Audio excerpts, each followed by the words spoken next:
I feel like every other addict in this room. I live to use. I used to live. I had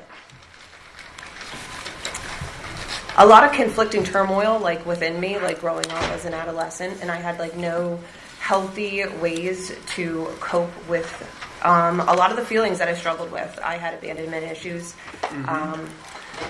Biological father walked out. I was sexually abused when I was a child by a family member.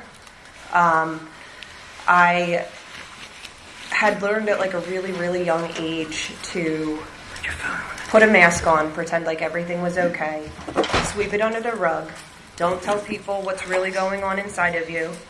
I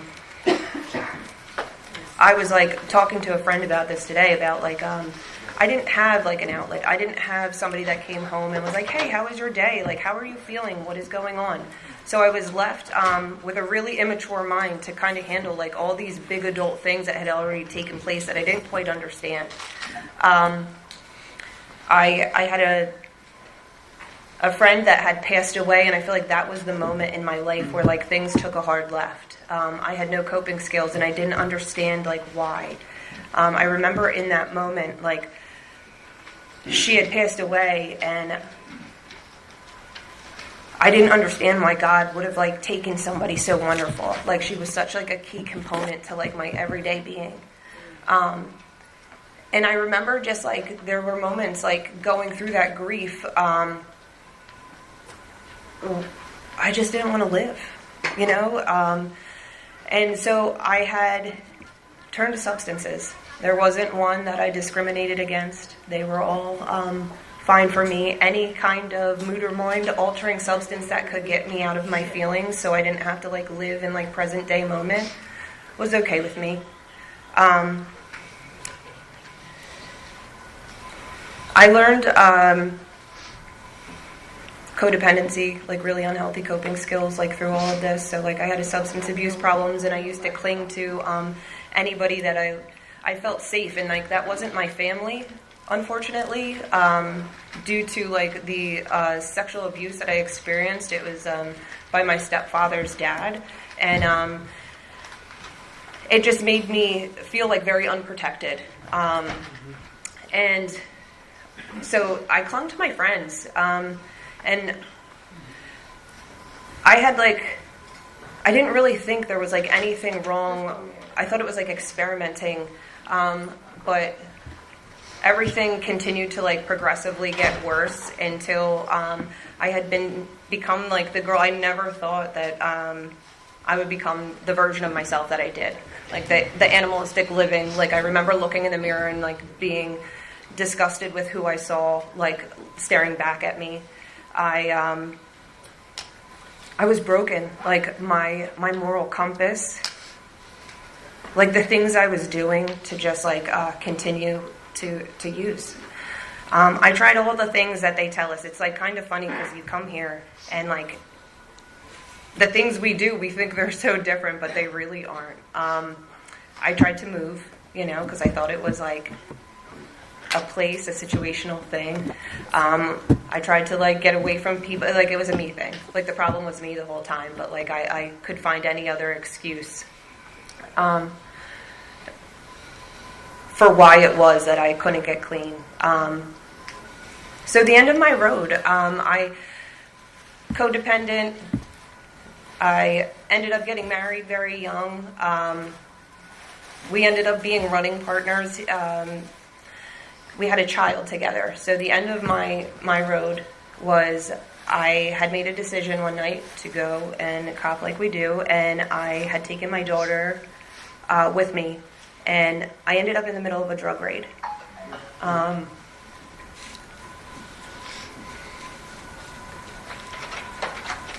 Love you. I've been clean for 11 years, and That's right.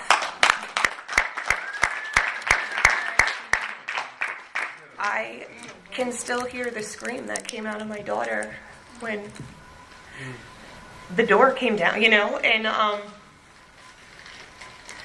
that was God. Like God did for me that day what I couldn't do for myself. I put myself in a situation, and I share about this, that like the gentleman that arrested me, he had said, you're at a point in your life, fork in the road. You can continue going down the path you are, which we all know leads to jails, institutions, and death, or I could change my life. And it's like funny because we hear that in their readings. And that's exactly what took place that day for me. And I went away, and it was like I went to treatment. My daughter was taken from me. And it was the first night of like restful, peaceful sleep that I got because I wasn't lying or trying to figure out how to like get another. I had no idea that NA existed. I didn't know that there were places where people came to like share their commonalities. Like, you know, we all identify with feelings, I feel like, in here, and that's like one of the most like peaceful parts about this. I know there's a solution, and all I have to do is go to a meeting to find it. But I didn't know this existed, and so like I'm super grateful. I went away to treatment. First thing I had ever completed was like that rehab, and I remember like when I got out of treatment, it was, what do you do now? You know, people, places, and things. That's what they tell us here. And I thought about going home, and I had made one phone call, and the answer from a family member was like, hey, we can like have a celebratory glass of wine. And I was like, I don't think I can do that. Like, you know, I think that's not what we do here. I think that like I'm told, I've been suggested like that's not what we do. And so my journey here began. I changed areas, you know, my whole group of friends had changed. And I was fortunate enough at that time to be introduced to Narcotics Anonymous. And I remember going to like my first meeting and like feeling like I fit in. Like I had found a place where there were people just like me, and I didn't feel any greater than or any less than anybody else in the room. And I feel like I'm super fortunate that that was how I received it. And I just did what everybody did. I had no idea what I was doing, but I just kept coming. And I kept going to meetings, and they suggested find a sponsor. And I feel like all of this was like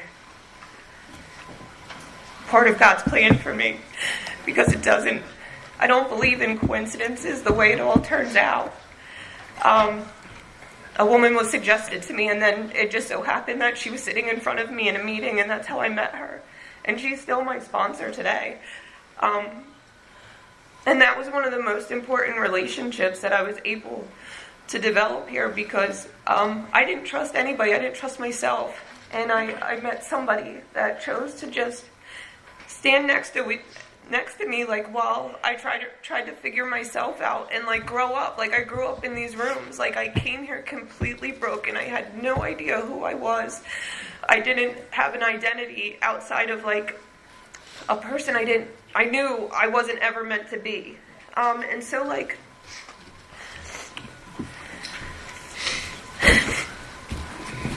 you know, God placed her in my life for a reason.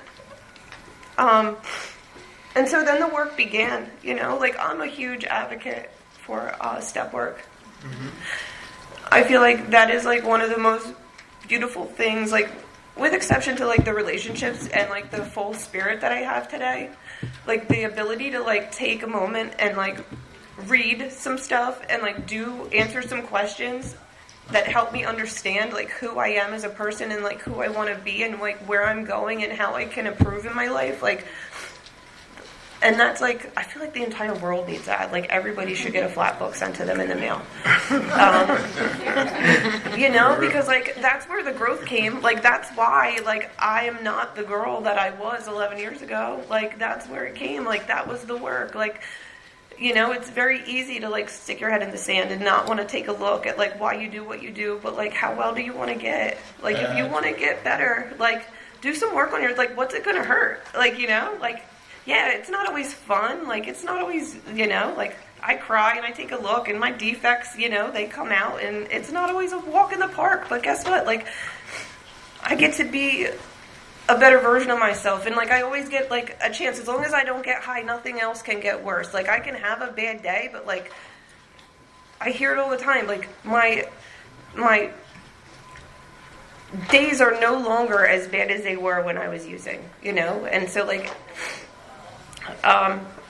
you know, in this process, it's beautiful. Like, my 3-year-old daughter that was with me, like, I tell her, like, we celebrate my clean date, you know? Like, we celebrate because, like, that's when she got her mom back, you know?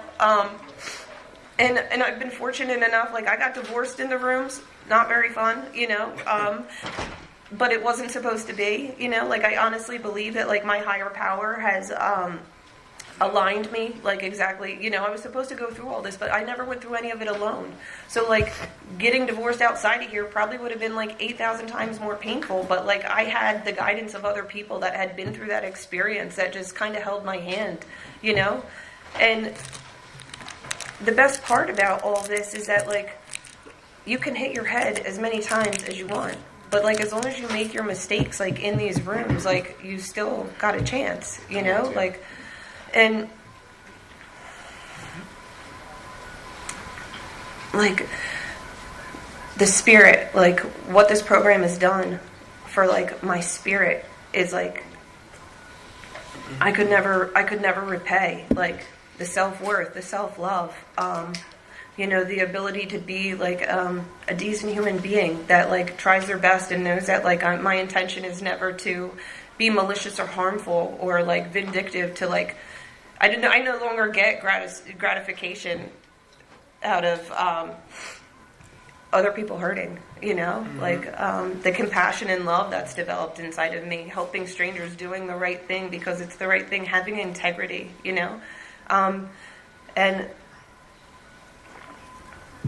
I'm the mother of 2 daughters, setting an example, being a kind woman, helping others. Like,